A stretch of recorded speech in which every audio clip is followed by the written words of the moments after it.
As the first question, let me actually found one question asked by Zia. What are the key things you look in a founder which gives you confidence for your investment? Okay, well, I am just going to open my little note here and bear with me.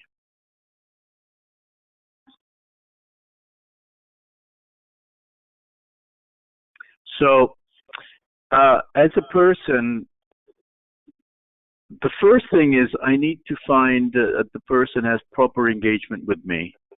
Like if I'm going to invest in that person, the engagement with me has to be very important. So I look for self-confident communication. I don't want people who ramble.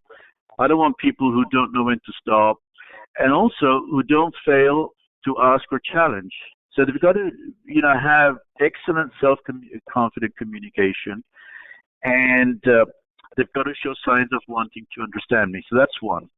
The other thing is I look at their mind, and I look at their mind curiosity versus their set mind. I would expect younger people to have a huge amount of mind curiosity, but guess what? I find a lot of people they learn a couple of things and they get very rigid in their thinking. So I kind of try and stay away from that. This is just a very simple way to answer a very personal thing. But, aside from this, I look for all the other things like are they capable? Are they intelligent? Do they have some really good ideas and so on? But I hope that answers the question. Thank you. Yes. So another question is, you spoke of many good ideas that you have to start for other startups, and they say that they have. I can say that I have many as well. How did you decide which one to jump on? Well, remember, I am not working on my ideas. I'm working on the ideas of others. So the only jump-on decision was which person do I invest in? So let's say, and we have pitch nights. And at pitch nights, I've got to say, a lot of interesting ideas come up. But if the person behind that idea doesn't meet some of the things that I would be looking for, then I leave it aside. So in the case that we have, the 6 that I mentioned, I would say all 6 I thought were good ideas. But then because the people gave me and inspired me and I trusted them and so forth, I invested in them. I'm not sure if I'm answering the question, but it goes down to the person, not the idea. Okay.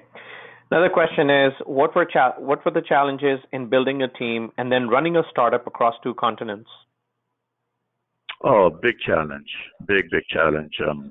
Apart from the obvious time zone thing and having to do calls at 11 p.m. New York time and 1 a.m. New York time, or vice versa. We are doing it at a comfortable time and people in Mumbai and Delhi are up at 3 a.m. or 4 a.m. So that happened. But the challenges are huge, not least understanding the bullshit that comes on CVs. So you go to Monster Inc. or you go to all the websites. Okay, so you got to spend a lot of time filtering the BS that you see on the resumes. Then the interview process. Then you decide to spend money on hiring a recruiting agency. Then the recruiting agency messes you around.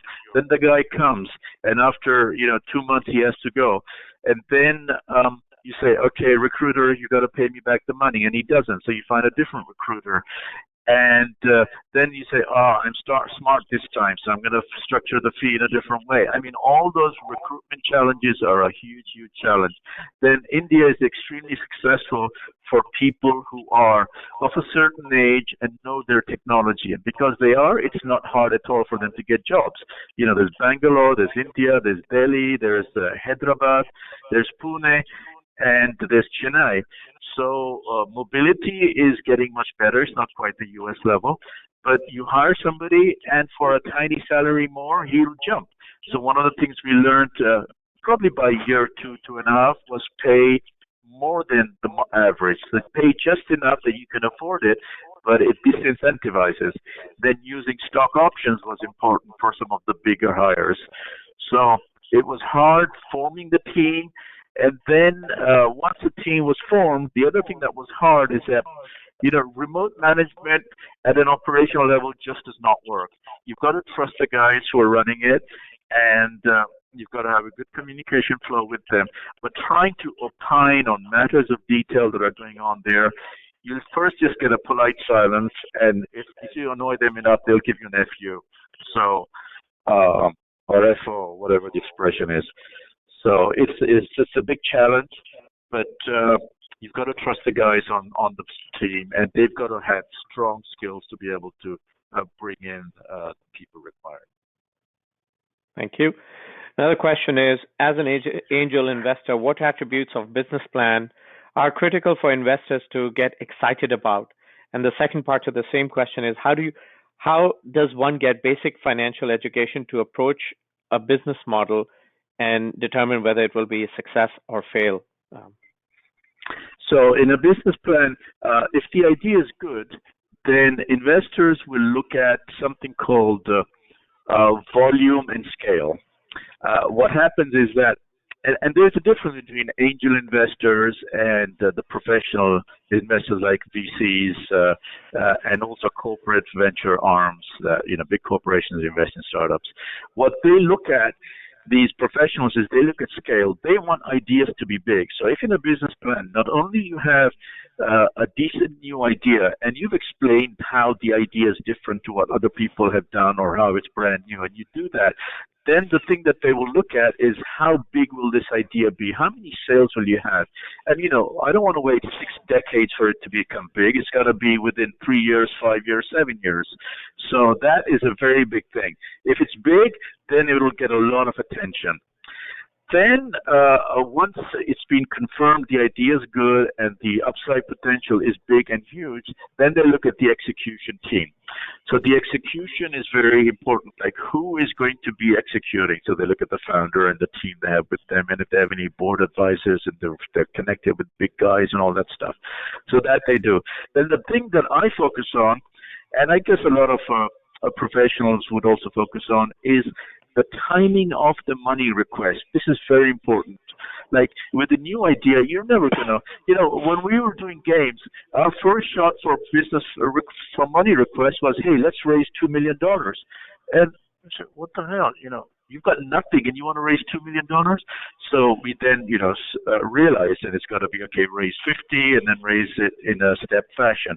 So the timing of when you're planning to raise money and how much money, that is very important, because in this business, everything is correlated.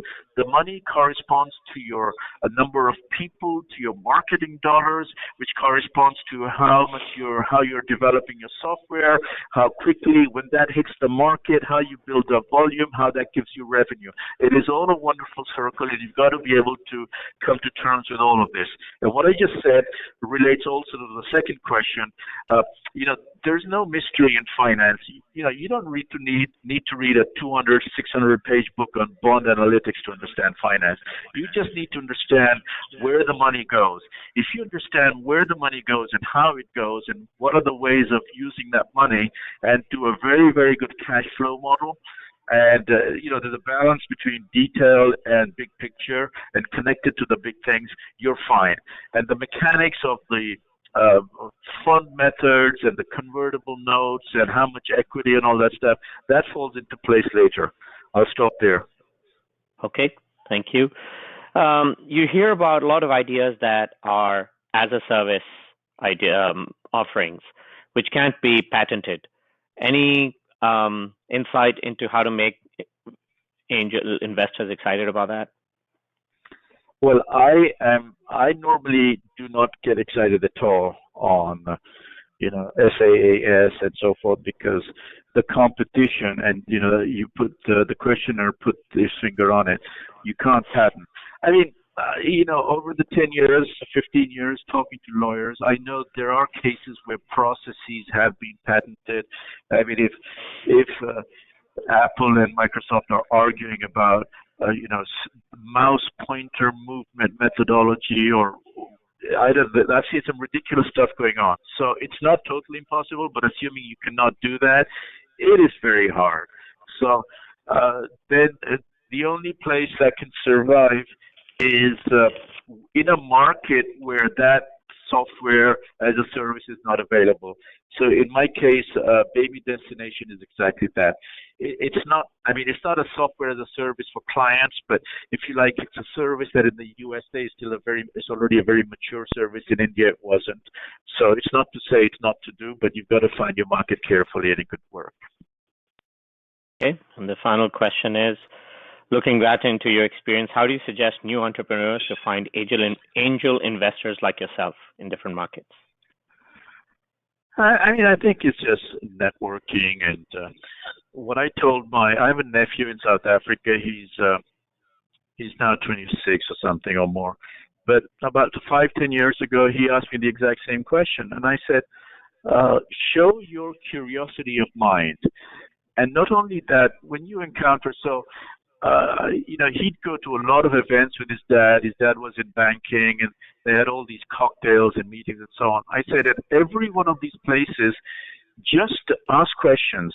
And in fact, before you ask questions, ask from your dad who's going to be there, and then be prepared with some questions for those people, so that they then register, hey, this kid, he's asking me something that, I haven't thought of, or I thought of it, but it's a challenge. So show that you have a bright mind, and that mind is pertinent to what you're trying to do. If you do that, now, I know that on this call, people aren't, 22 years old or so on, and that advice may not work.